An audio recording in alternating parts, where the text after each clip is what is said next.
Bueno, bons días, compañeiros e compañeiras de corporación, pregoeiro do Corpus Christi 2011, don Claudio González Pérez, alfombreiros, alfombreiras, señoras e señores. Un ano máis, atopámonos neste salón de plenos para celebrar o que vai a ser o primeiro dos actos das festas do Corpus Christi, a lectura do pregón na que persoeiros pontareáns de nacemento ou de corazón achéganos a súa visión íntima e persoal da nosa festa e das súas xentes, das alfombras, das flores e do traballo de cara a un fin común, cubrir con tapices de florais as rúas para o paso do Santísimo Sacramento. Unhas rúas que por unhas horas transfórmanse en obras de arte tan efémeras como fermosas.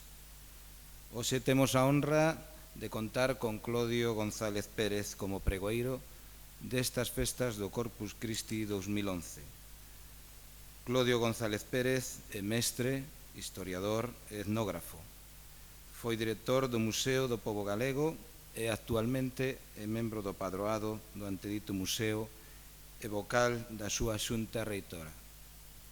Foi membro da extinta sección de etnografía e folclore do Instituto Padre Sarmiento de Estudos Galegos e secretario da mesma dende 1984, tratando alí con destacados persoeiros da cultura galega como foron Fermín Bouza Brei, entre outros.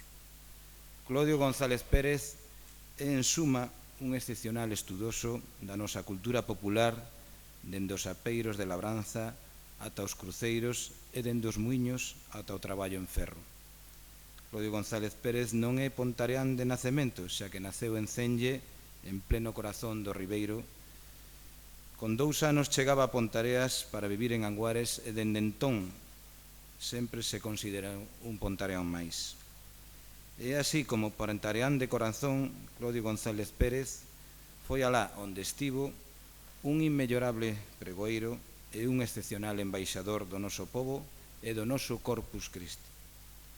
Logo de dos anos vividos en Pontareas, sendo testemunha dende moi pequeno dese traballo que ano tras ano, e como se dun milagro se tratase, transfigura as rúas do noso pobo, Claudio González Pérez quedou vinculado á vila do Corpus para sempre.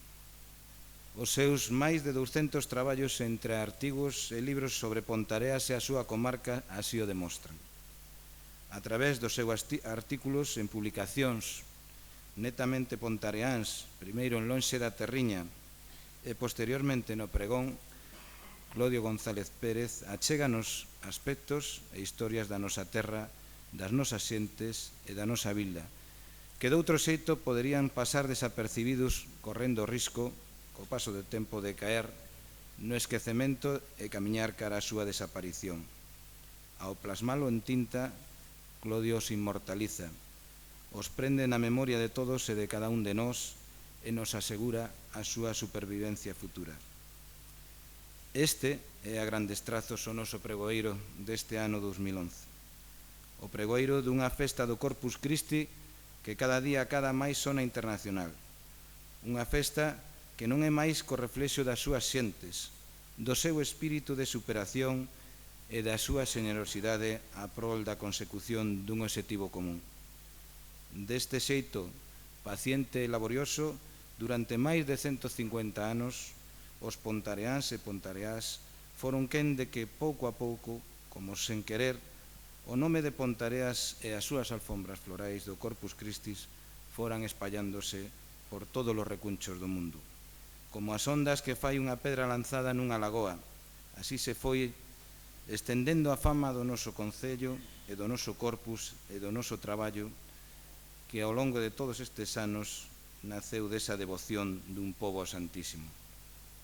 Primeiro, nas comarcas limítrofes, logo en Galicia, máis tarde en España acadando ese recoñecemento de festa de interese turístico nacional e finalmente, a base de moito traballo, esforzo e tesón, o salto á internacionalidade e o recoñecemento da nosa festa como festa de interese turístico internacional. Esa internacionalidade queda hoxe recoñecida e reafirmada coa presenza na festa do Corpus Christi do ano 2010 de distintas delegacións doutras cidades e doutros países que comparten con nós ese distintivo común da elaboración de alfombras florais. E é por esa razón que debemos seguir traballando nesa internacionalidade. De aí que neste ano alfombreiros e alfombreiras que realizan o seu traballo na Grand Place de Bruselas en Bélxica e os nosos veciños da Raya de Monção en Portugal nos acompañarán na elaboración deste traballo en este Corpus 2011 e aos que lle damos unha cordial benvida. Pensarán vostedes que non nos estamos a esquecer doutra delegación que tamén estará presente nestas festas como é a do Orotava, pero non é así. Eles non xogan fora, eles xogan na casa, dende hai máis dun cuarto de século. O que comenzou sendo un irmanamento por unha tradición común converteuse en algo máis fondo, máis sentido e máis forte. Hoxe, os alfombreiros e alfombreiras da Orotava gozan dos mesmos privilexios e as mesmas obrigas que, todo hai que dicilo, que os pontareáns e viceversa. O irmanamento entre ambas as dúas vilas o é no máis amplio sentido da expresión, porque o é nas súas tradicións común e na amistade entre as súas xentes. A internacionalidade do Corpus Christi pontareáns reflectíase hai un ano neste mesmo salón de plenos adobiado coas bandeiras dos países que participaban no terceiro Congreso Internacional de Arte Efímera, un evento no que se daban cita cidades de todo o mundo cun vínculo común, a capacidade de transformar simples flores en obras de artes. Ese feito marcou un antes e un despois da nosa festa máis senlleira. Agora, Pontareas e os seus alfombreiros e alfombreiras son convidados a moitas cidades espalladas polo mundo a que amosen a súa arte e a súa capacidade creativa. Pero esa mesma soa internacional leva aparellada unha grande responsabilidade, a que todos temos de seguir traballando de arreo para que a festa do Corpus Christi de Pontareas poida seguir manténdose ao longo do tempo como que en máis extraordinaria mostra de arte efímera e o máis espectacular exemplo de traballo solidario que un pobo pode realizar. Quixera tamén un ano máis agradecer, como non podía ser de outro xeito, a todos os alfombreiros e alfombreiras anónimos que co seu traballo incansable son os verdadeiros artífices desta festa. Para eles, o meu agradecemento é o de toda a corporación e de todo o noso pobo. E xa por último, só me resta facerlle a todos unha invitación, a todos os galegos e galegas, a todos os veciños e veciñas de outras comunidades autónomas e aos nosos veciños de Portugal a que compartan con nós estas datas máxicas nas que ninguén é un extraño en Pontareas e desexarlles a todos vostedes que gocen e disfruten destas festas do Corpus Christi 2011. Boas festas, moitas gracias a todos vostedes pola súa presencia e, sin máis, xa lles deixo con o noso pregoeiro do Corpus Christi 2011, don Claudio González Pérez. Moitas gracias.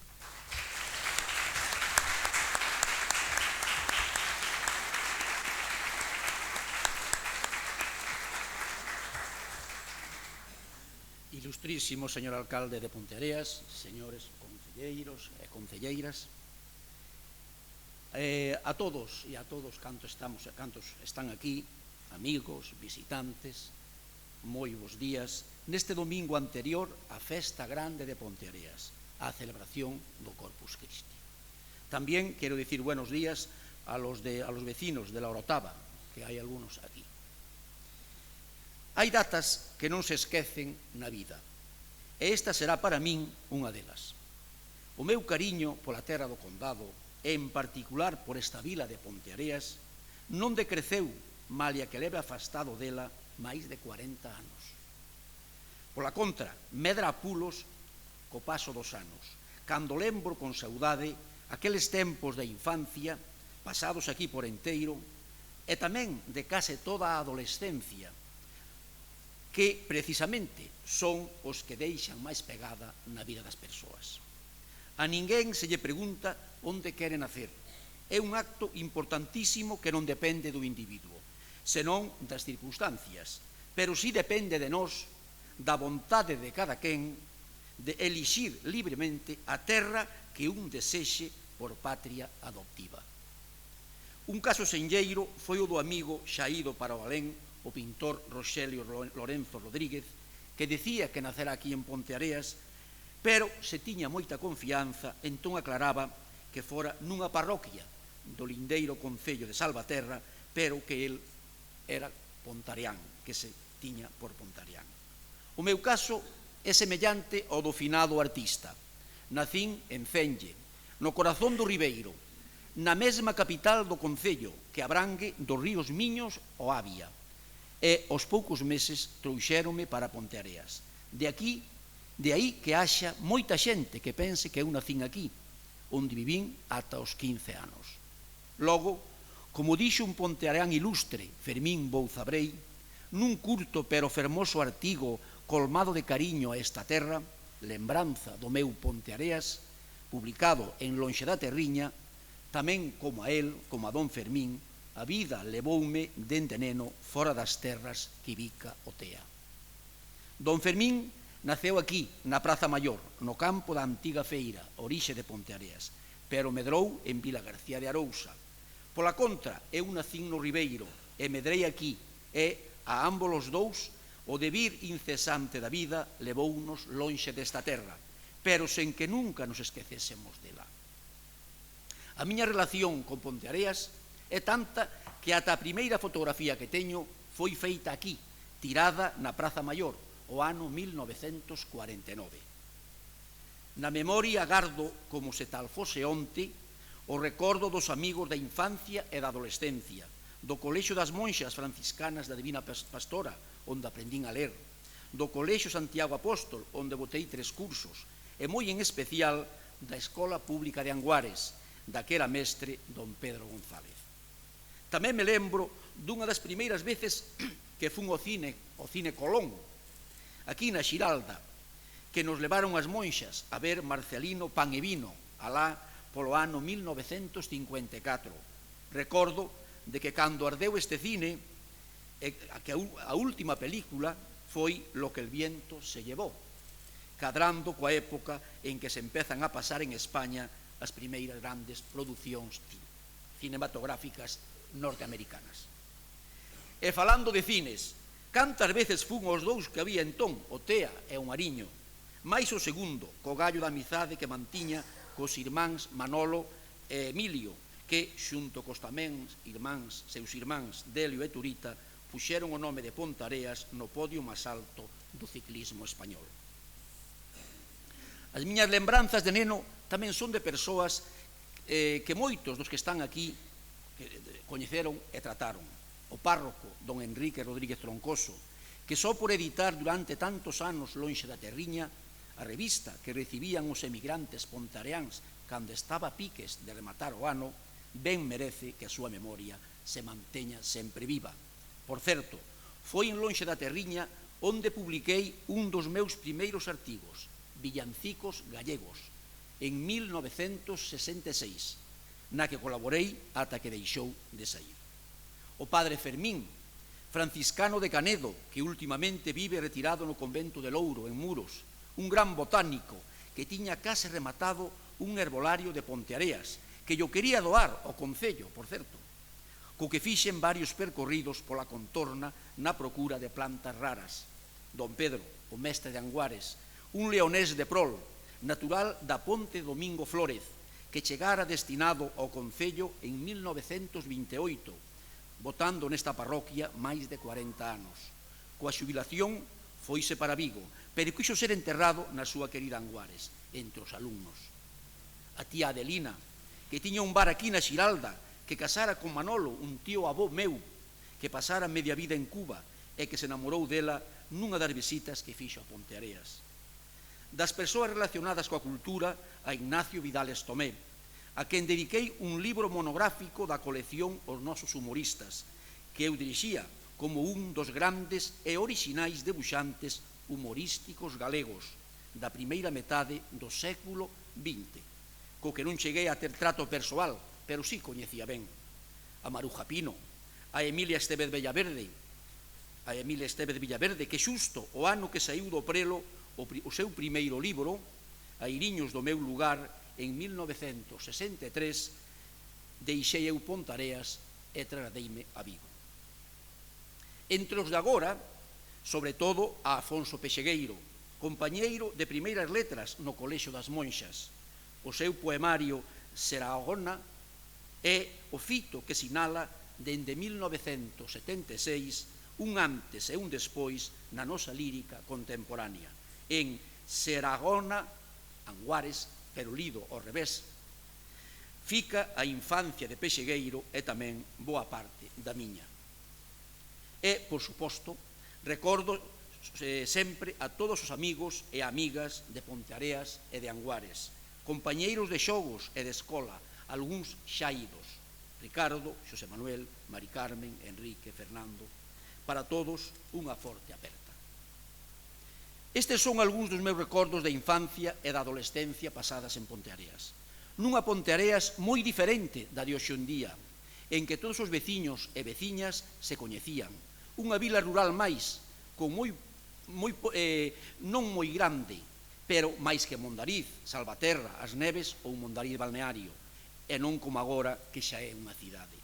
Daquela, a actividade da maioría dos habitantes estaba de algún xeito relacionada directa ou indirectamente co comercio, os oficios e as tabernas. Era, sen comparanza, o centro mercantil máis importante da comarca. Había mercados todos os sábados, pero os días que, como se di, case non cabía unha agulla nestas rúas, eran os das feiras, buliciosas, barullentas, ateigadas de xente, gando, mercadorías, ferramentas, roupa, trebellos, tratantes, cegos tocando o violín, botadoras de cartas, mendigos. Feiras que describiu magistralmente en 1946 don Mariano Piñeiro Groba, párroco de Anguares, en Soaces dun abade. Por certo, un dos primeiros libros, se non é o primeiro, publicado en Galicia, case todo en galego, despois da Guerra Civil. Empeza así: todos os días 14 e sábados derradeiros son feiróns en Ponteareas, uns feiróns que hai que velos.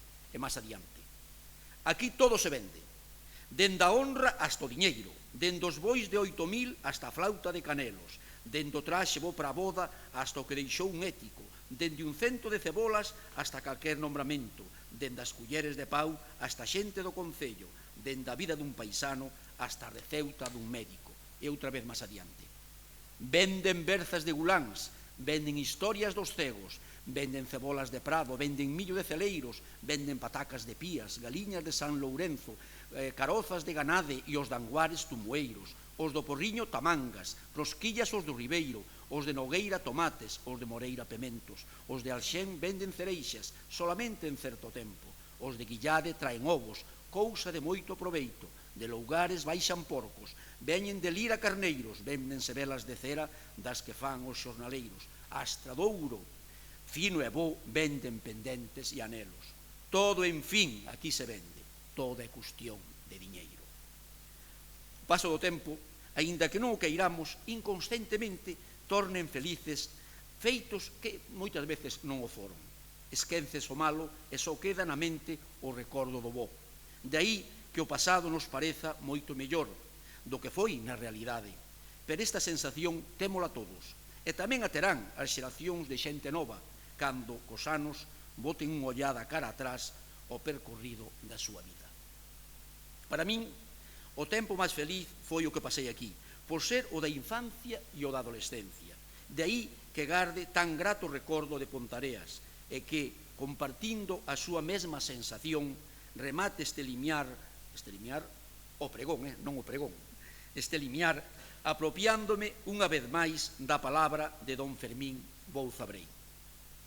Hoxe, andados os anos, levados polo río da vida os soños máis felices, ao volver os ollos dende a altura, vexo alá, no fondo do espírito, a Ponteareas, como a vila ideal, feita de tendras voces e de luces suaves.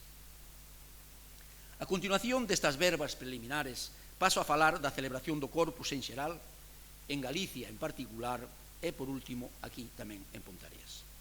O Corpus é un dos meus temas preferidos, sen dúbida pola influencia que en min tivo e segue a ter esta festa de Ponteareas, sobre a que veño investigando dende hai moitos anos. Ademais de artigos xornalísticos, publiquei algúns libros, folletos e traballos de investigación en revistas especializadas, entre os que se contan os seguintes títulos. Por exemplo, A Coca, en 1987, As Penlas e a Danza de Espadas, tamén en 1987, A Coca de Betanzos, 1992, A Coca e o mito do dragón, 1993, A Coca da Coruña, 1994, dúas manifestacións comuns a Portugal e a Galicia, A Coca e San Cristobo, 1997, A Coca de Pontevedra, 1998, a Festa do Corpus de Ribadavia, 1998 tamén, o Corpus en Galicia, Redondela e Ponteareas, tamén en 1998, a Festa do Corpus, Expresión de Cultura Popular, 1999, a Coca de Monção, Portugal, 2006, a Coca de Redondela e a Festa do Corpus en Ponteareas, 2008, etc. A Coca, xa que falei tanto dela, apócope do termo latino cocatriz, a crocodrila, é o dragón, a representación do demo, e foi en tempos pasados unha das manifestacións máis populares da procesión do Corpus, que agora únicamente se conserva en dúas poboacións case equidistantes de Ponteareas, Redondela e Monção. No Corpus de Ponteareas non hai constancia de que saíse a Coca, aínda que puido existir, pois cando proíbe esta manifestación o rei Carlos III, en 1777, aínda non era máis que un pequeno lugar da parroquia de San Miguel de Canedo. Houbo cocas en Pontevedra, Santiago de Compostela, Ribadavia, Redondela, A Coruña, Betanzos, Tui, etc.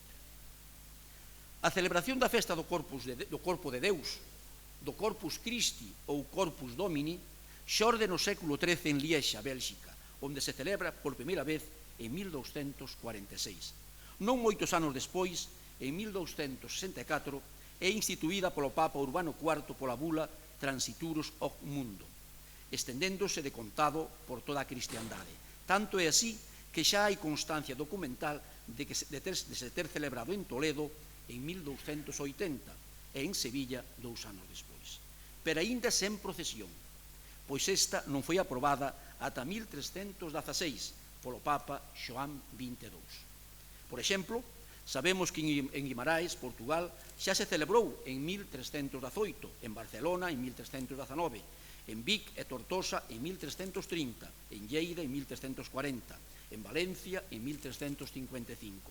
E, con toda seguridade, aquí, na nosa terra, tamén se debeu empezar a festexar por estas mesmas datas, a mediados do século XIV. De facerlle caso á lenda, o día do Corpus Christi do ano 1366 foi asasinado en Santiago de Compostela cando ía na procesión portando a custodia o arcebispo Soeiro Gómez de Toledo. Co gallo deste suceso, a Rúa da Balconada, que así se chamaba, onde se cometeu o magnicidio, pechouse o tránsito e rematou por desaparecer, que viña a ser unha das paralelas que había entre a Rúa do Vilar e a Rúa Nova. En Pontevedra e en Ourense rexístrase a festividade do Corpo de Deus ou Corpus Christi a partir de 1437, pero xa se sabe que se viña celebrando dende moito antes. Nas procesións participaban todas as confrarías e gremios de artesáns. A mellor proba da relevancia acadada por esta celebración eucarística está en que antes de rematar o século XV, as máis das dióceses xa declararan día festivo, entre elas a de Tui, o ano 1482, sendo bispo Diego de Muros. Tendo en conta que Ponteareas sempre pertenceu á diócese tudense, hai, pois, 529 anos que aquí a data do Corpus é día de gardar un festivo. No actual territorio da parroquia de Ponteareas, o Corpus empezou na igrexa de San Miguel de Canedo, freguesía moi antiga que xa figura coa denominación de Canatelo nunha doazón do rei Bermudo II á igrexa compostelá, o ano 991. Logo pasou á Orde do Temple e, posteriormente, o rei Xoán I, en 1386, deulla a Paio Sorredea de Soutomaior, pasando a familia do Soutomaior e desta familia a do Sarmiento posteriormente. Non é este o momento de resumir a historia de San Miguel de Canedo. Só decir que, por exemplo, en 1325 consta que Gonsalvo Lourenço era clérigo de Canedo, sendo, polo de agora, o primeiro párroco documentado deste templo, que estaba no lugar de San Miguel, na aba do Monte da Picaraña, á dereita, poñéndose de fronte do convento franciscano de San Diego de Canedo. O Corpus, ou Sacramento, como tamén se di, celebraríase aquí coa maior fastosidade que se podía permitir unha parroquia rural, únicamente diferente das circundantes a partir de 1483, en que o rei Fernando Católico concede a mercé a García Sarmiento de facer unha feira mensual no Coto de Canedo, sendo o lugar escollido o que agora corresponde á actual Praza Maior de Ponteareas, no que, quizáis, xa se viñesen celebrando dende antes algún tipo de mercado. Sobre todo, ao longo do século XVII, constitúense confrarías do Sacramento na maioría das parroquias, entre elas na de San Miguel de Canedo, que, segundo investigou o amigo Xoán Martínez de Tamuxe, que está aquí foi o ano 1635, que sería a encargada de correr coa celebración do Corpus ata comenzos do século XX. Tamén é de ter presente que en 1656 xurdise a confraría do Santísimo Sacramento de Eclesiásticos do Partido de Salvaterra, que viña a ser o antigo arciprestado de Salvaterra, formado por 40 parroquias, entre elas a de San Miguel de Canedo e o anexo San Vicente, ata que en 1854 o bispo García Casarrubias acorda repartir este enorme territorio entre dous arciprestados, mantendo o antigo 19 parroquias, mentres o novo, que será o de Ponteareas, quedou con 21. Con todo, esta celebración nin era propia do Corpus, refírome a do Santísimo Sacramento, os eclesiásticos, nin tampouco o mesmo día, senón que, segundo as constitucións, era el primer lunes de cada año después de la dominica infraoctava Corpuris Christi en la iglesia donde residiera el mayordomo. O 2 de novembro de 1777 clausuras o templo de San Miguel, máis que por ameazar ruína, por quedar moi lonxe do núcleo de poboación máis importante da parroquia, é dicir, de Ponteareas, pasando entón a facer de igrexa a capela de San Gregorio, situada no campo da feira, a Praza Maior. Partindo deste dato, o primeiro Corpus Christi que tivo lugar en Ponteareas e non en Canedo debeu ser o correspondente ao ano 1778, que cadrou o 18 de xuño. Podemos imaginar como se desenvolvería a procesión. O párroco, Pedro Couñago, que rexeu a parroquia dende 1775 a 1787, levaría a custodia collida coas dúas mans e sobre ela o palio, portado polos persoeiros principais da vila, e, case seguro, como viño correndo dende o comenzo da celebración en todos os sitios, e se mantén aínda agora nos nosos días, parte do chan do itinerario da procesión estaría adornado con flores e follas de plantas aromáticas. O percorrido da procesión non o coñecemos con exactitude, pero dende a feira, é dicir, a Praza Maior, que era onde estaba a capela de San Gregorio, seguiría pola Rúa do Oriente, que daquela non era máis que un camiño entre veigas e, quizáis, xa algunhas casas, ata rematar no Calvario, onde se ergue, que é o lugar onde se ergue a actual igrexa parroquial, coroado daquela a teor do seu nome por 3 cruces. Dende o outeiro do Calvario, con amplo dominio panorámico sobre toda a contorna, sobre toda esa parte de aquí, o párroco impartiría a bendición coa custodia aos 4 puntos cardinais. Ao acabar, a comitiva regresaría á capela de San Gregorio. A partir de finais do século XVIII, os documentos xa se refiren á nova igrexa de Ponteareas, situada no mesmo solar que ocupa a actual, que se construe durante o pontificado do bispo Fernández Angulo, constando que o ano 1791 a solemnidade do Corpus, non a do propio día, senón a organizada pola Confraría do Santísimo Sacramento de Eclesiásticos, é dicir, o luns seguinte. Pois constando que se celebrou ese acto dentro de la nueva iglesia de la villa de Puente Areas. Nos séculos XVIII e XIX hai nos libros de contas das confrarías anotacións alusivas á celebración do Corpus, como achegaron os amigos Moné Fernández Álvarez e Rafael Sánchez de Bargiela.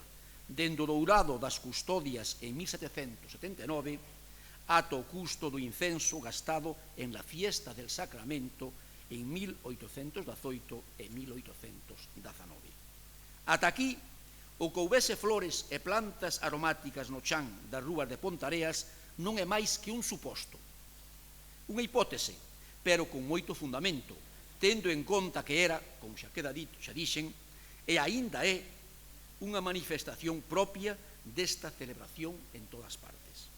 Esta conxetura deixa de ser tal e faise realidade ben documentada a partir de 1857, grazas aos informes do enfrontamento entre o alcalde Rafael de Castro e o párroco José Bernardo Mouriño Clos, precisamente polo itinerario a seguir por esta procesión do Corpus. A disputa entre ambos os dous poderes, o civil e o eclesiástico, aínda que tamén houvese outros problemas de fondo, era debido ao mal estado da costa de San Gregorio e da Rúa de Abaixo, polo que o segundo se negaba a que a procesión pasase por estas dúas rúas. Un dos informantes do bispo, Frei Felipe de Alfaya, di sobre o particular: pasamos a la calle de abajo e a pesar de que hai obras en construcción, estaba, después de salir de la plaza, comenzando por la de San Gregorio, toda barrida, apartados los materiales de las obras, extendidas en parte flores y hierbas aromáticas y más que se acostumbra en la solemnidad del día. Estas últimas palabras testemunhan o que xa se supoñía, que se viñese facendo dende antes, como costume tradicional e antiga, botar nas rúas do itinerario flores e plantas aromáticas, follas de plantas aromáticas. Desde esta data en adiante, 1857, temos confirmado que as rúas pontareás, senón todas, algunhas xa se adornaban o día do Corpus. Pero agora a cuestión está en saber cando se converteron estas alfombras ou tapices, denominación que tamén se emprega, en desordenadas flores, cando se converteron de desordenadas flores e follas en ordenadas. Pregunta que nos facemos todos os que pescudamos na procura da orixe destas alfombras. Pero, polo de agora, os datos que se posúen son recentes e de escasa importancia. Malia esta carencia, levas avanzado moito nas últimas décadas, co descubrimento de novos testemunhos gráficos. Ata non hai moitos anos, a única fonte de certa fiabilidade era a información oral de persoas maiores, algunha fotografía da década dos anos 20 e, sobre todo, un texto do excelente debuxante e escritor pontareán Ignacio Vidales Tomé, que naceu e faleceu aquí en 1896 e 1963, respectivamente, que escribía no pregón do Corpus de 1955. El Corpus en Puente Areas, en el interregno de 1918 a 1947, venía siendo muy poquita cosa, o dicho sin ambajes, una mediocridad. En el aspecto artístico se reducía a 3 o 4 alfombras florales, de simbolismos tópicos, matizados con serrín teñido de analinas de rabiosos colores, y el fiuncho y la espadaña esparcidos. Debemos ter en conta que cando isto escribe está a comparar as alfombras que se facían entón coas de cando el era mozo, sen dúbida, moito mellores as primeiras, sobre todo despois do pulo que lle deran a Comisión de Festas a partir dos últimos anos da década dos 40. Agora dispoñemos de probas gráficas máis antigas, algunhas ben datadas, que nos retrotraen a comezos do século XX, entre as que sobresaen dúas fotografías de 1912, unha dunha vista xeral da Rúa dos Ferreiros, neste treito denominada oficialmente de Gabino Bugallal, tomada dende o cruce cara á rúa de abaixo, e outra, quizáis tamén da mesma rúa, dun grupo de alfombristas, homes, mulleres e nenos, uns sentados e outros de pé, cun altar por detrás e diante unha alfombra sen rematar. Ambas as dúas fotografías pertencen á magnífica colección de Salvador Fernández de la Cigoña, que as deu a coñecer en 2006 na revista Pontevedra da Deputación Provincial baixo o título Contribución al Patrimonio Fotográfico de Ponteareas. A primeira é unha vista panorámica de toda a rúa. Demostra que daquela tanto a técnica como a confección e o estilo das alfombras estaban totalmente formados, que era un labor que se viña facendo de antes, cando menos dos últimos anos do século XIX, pois unha tradición así non xorde de súpeto, da nada, senón que se necesita tempo e antecedentes para desenvolverse. No 1857 sabemos que se botaban flores e ervas aromáticas nas rúas do itinerario da procesión, pero descoñecemos se era a voleo ou guardando certa orde. O que non se pode poñer en tea de xuízo é que, fose na Rúa dos Ferreiros, como queren algúns, ou na Rúa da Baixo ou Real, como afirman outros, ou noutra calquera, houve un veciño ou veciña que un día tivo a feliz idea de ordenar as flores e as ervas, formando con elas deseños, converténdose así nas primeiras alfombras. Ademais destas dúas fotografías, ben datadas, o mesmo coleccionista, Salvador Fernández de la Cigoña, posúe 6 máis relacionadas co corpus. Hai 3 que se dan tamén como do corpus, pero, persoalmente, coido que non son desta procesión, senón da Virxe dos Remedios, dos anos inmediatos a 1912, anteriores ou posteriores. 2 da Rúa da Baixo, cando se cubría toda con flores, e non como na última época en que se fixo esta alfombra, que só era polos lados, para deixar paso polo medio aos vehículos. As outras 3 son da Rúa dos Ferreiros, nunha pasando a procesión, moi diferente a de como se desenvolve agora, pois antes ían moitas imaxes e estandartes, pero non polo medio da estrada, senón por un lado, de xeito que o Santísimo fose o primeiro en pisar o centro da alfombra. En particular, nesta fotografía hai 2 imaxes, a de San Diego de Alcalá, procedente do convento de Canedo, e a da Virxe dos Remedios. Algunhas están en papel postal do laboratorio de René Guilleminot Boisflix de París, importantísimo laboratorio fotográfico activo entre finais do século XIX e comezos do XX, do que hai moitas fotos en case todos os arquivos de España. Quizáis a situación destas alfombras na estrada xeral de Vigo-Ourense e na que segue dos Ferreiros fose o motivo de que quedasen inmortalizadas pola fotografía, mentres non sabemos nada das demais, tanto da Praza Maior como das rúas e ata a igrexa, pero, a pesar desta falta, non se pode negar que xa non a soubese. Na década dos anos 40 do século pasado, a Comisión da Festa levou a cabo unha gran campaña de difusión e mellora das alfombras, deixando dende entón de ser unha celebración case local para convertirse en outra, digamos, nacional e internacional.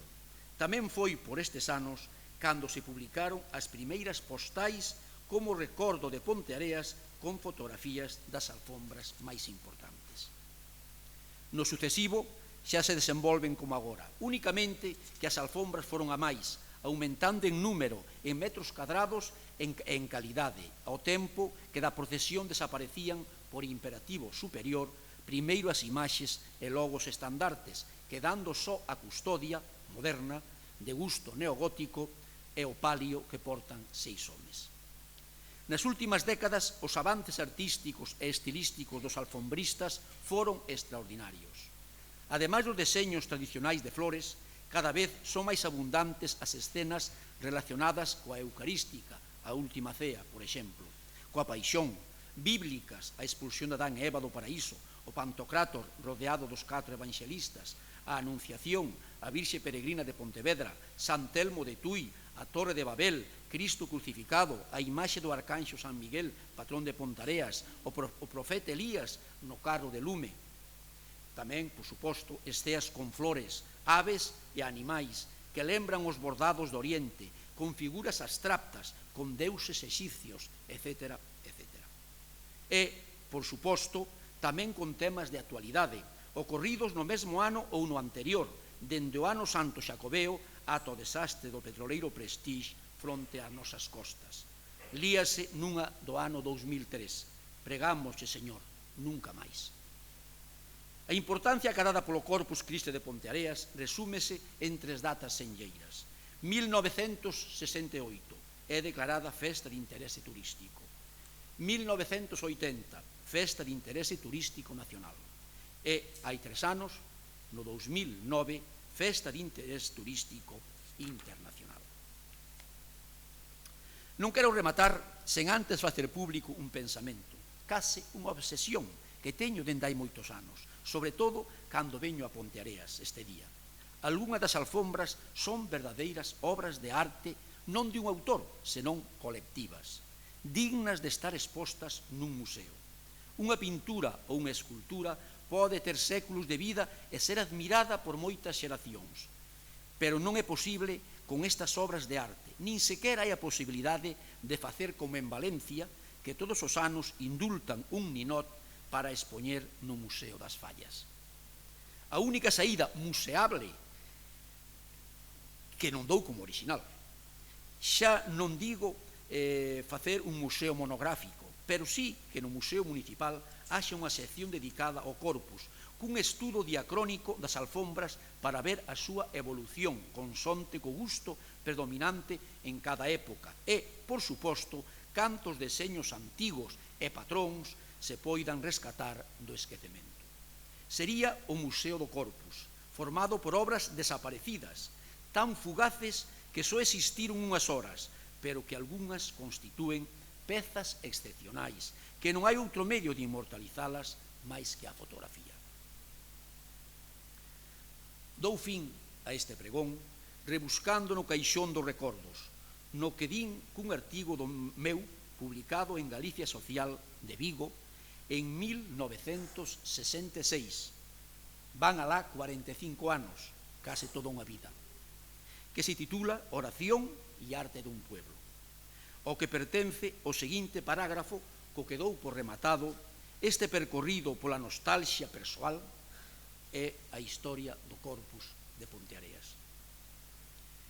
El día de Corpus Christi, las caducas florecillas que yacen sobre las calles, con su nube de rocío que le aporta el alba, parece que vuelven a recobrar vida, pero como aquella flor del vallado del Atajo de la que nos habla Juan Ramón Jiménez, su recuerdo podrá ser eterno, pero su vivir es como una primavera de nuestra vida. Así son los tapices de Ponteareas, son de paso, su vida es efímera, solamente unas horas, pero su recuerdo es eterno en el corazón de quien las contempla. Noraboa a todas e a todos cantos fan posible o milagre de sustituir por unhas horas o negro asfalto cotián por fermosas e delicadas alfombras de múltiples deseños e variadas cores, convertendo así a Pontareas na vila do Corpus por antonomasia. Boas festas a todos do ano 2011, a todos, veciñas, veciños, forasteiros, e o desexo deste pontareán, non de nacemento, pero sí de corazón. Bos días.